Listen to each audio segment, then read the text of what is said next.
हर महादेव दोस्तों, शुरू करते हैं यूनिट 5। ये आपका सिलेबस है यूनिट 5 का।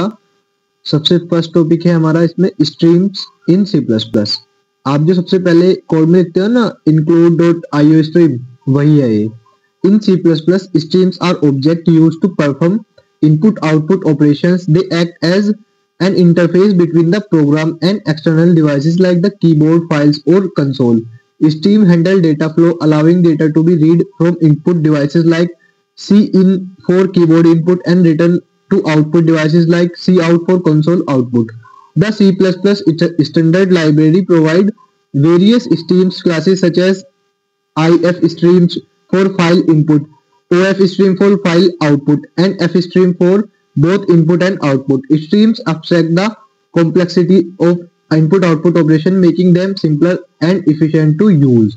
C++ में स्ट्रीम का यूज इनपुट और आउटपुट ऑपरेशन के लिए किया जाता है। ये एक इंटरफेस की तरह काम करती है जो प्रोग्राम और एक्सटर्नल डिवाइसेस जैसे कीबोर्ड, फाइल्स या कंसोल के बीच डेटा का फ्लो मैनेज करती है।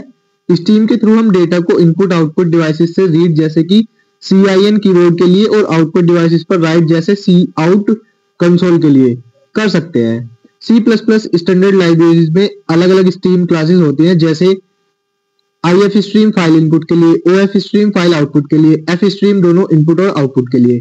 स्ट्रीम इनपुट आउटपुट ऑपरेशन को सिंपल और इफिशिएंट बनाती है जिसमें प्रोग्रामर को ज्यादा कॉम्प्लेक्सिटी का सामना नहीं करना पड़ता। नेक्स्ट टॉपिक है फाइल हैंडलिंग इन C++। ये आपने सेकंड सेमेस्टर में भी किया होगा, C लैंग्वेज के द्वारा फाइल हैंडलिंग। यहाँ पे हम करेंगे C++ के through. File handling in C++ allow us to create, write, read and modify files. It provides a mechanism to store data permanently on storage devices and retrieve it later. The fstream library is used for file operations. There are three main classes used in file handling. ofstream used to create and write to file. ifstream used to read data from files. fstream used for both input and output operation. तो जो हमारा file handling है, इसका मतलब है computer में data को एक फाइल के रूप में परमानेंट स्टोर करना और बाद में उस डेटा को वापस रीड या मॉडिफाई करना। अब इसमें लाइब्रेरी के फंक्शंस फाइल हैंडलिंग के लिए C++ में एक स्पेशल लाइब्रेरी यूज होती है जिसका नाम है fstream। ये लाइब्रेरी हमें फाइल क्रिएट करने और लिखने और पढ़ने की सुविधा देती है। यहाँ पे तीन क्लासेस होती हैं। ofstream इसका यूज फाइल बनाने और उसमें डेटा लिखने के लिए होता है। ifstream इसका यूज फाइल से डेटा पढ़ने के लिए होता है। fstream इसका यूज एक ही फाइल के लिए इनपुट और आउटपुट दोनों काम के लिए होता है। इसको कोड के थ्रू समझ लेते हैं हम। हमने इनपुट आउटपुट स्ट्रीम इंक्लूड कर लिया, fstream इंक्लूड कर लिया, स्ट्रिंग इंक्लूड कर लिया। फिर यूजिंग नेम स्पेस स्टैंडर्ड लिखा हमने, फिर इंट मेन। फिर यहाँ पे क्या किया हमने, न्यू फाइल, एक नई फाइल बनाई। यहाँ पे हमने फाइल में डेटा लिखा और यहाँ पे हमने फाइल क्लोज कर दी।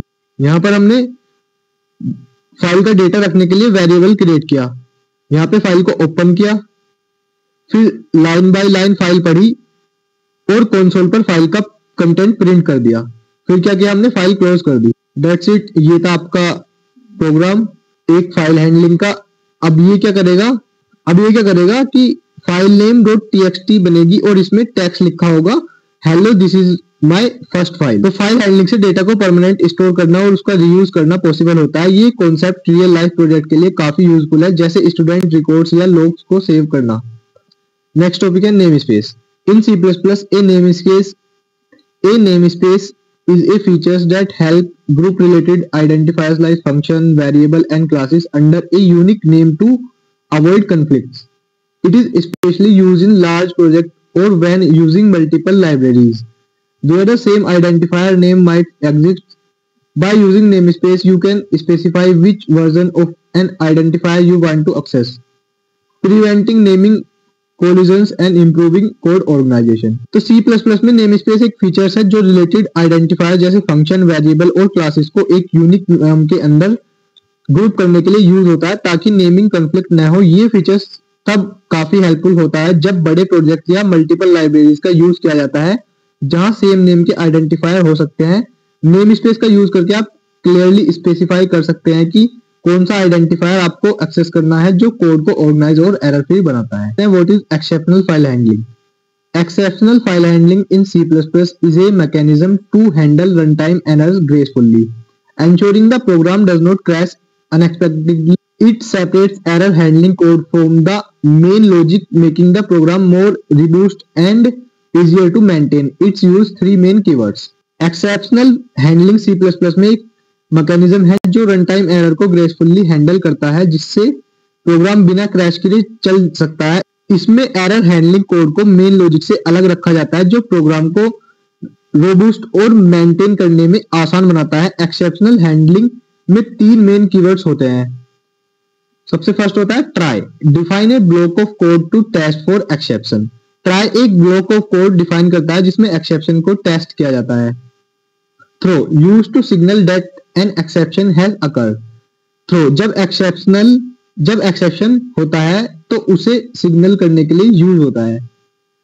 Catch, define a block of code to handle the throw exception. जब एक्सेप्शन थ्रो होता है तो उसको हैंडल करने के लिए कोड ब्लॉक डिफाइन करता है। तो यहाँ एक सिंपल एग्जांपल दिया गया है जिसमें डिवीजन बाय जीरो हैंडल किया गया है। तो सबसे पहले यूजर से न्यूमरेटर और डिनोमिनेटर इनपुट लिए जाते हैं, फिर ट्राई ब्लॉक यहाँ चेक किया जाता है कि डिनोमिनेटर जीरो है या नहीं। अगर जीरो है तो एक्सेप्शन थ्रो होता है। थ्रो जब कोई क्रिटिकल इशू होता है जैसे डिवीजन बाय जीरो तो एक्सेप्शन थ्रो किया जाता है। कैच, जब एक्सेप्शन थ्रो होता है तो उसे कैच किया जाता है और एरर मैसेज डिस्प्ले करते हैं बिना प्रोग्राम को क्रैश किए। तो अगर हम नॉर्मल डिवीजन करेंगे जिसमें डिनोमिनेटर जीरो नहीं होगा तो ये वाला आउटपुट आएगा, और जिसमें डिवीजन जीरो होगा तो ये वाला एरर ऐसे शो करके division by zero error show कर देगा आपका।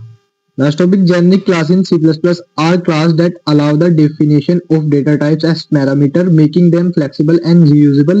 Using templates, generic class can work with any data type, whether it is an integer, float, or user-defined type. This enables programmers to write more general and adaptable code that can handle various types without duplicating the class definition for each specific type. Templates are used to define generic classes, and they allow the creation of type safe, efficient and scalable programs. तो generic class C++ में वो class होती है जो data type को parameter के रूप में डिफाइन करने की सुविधा देती है, जिससे वो फ्लेक्सिबल और रीयूजेबल बन जाती है।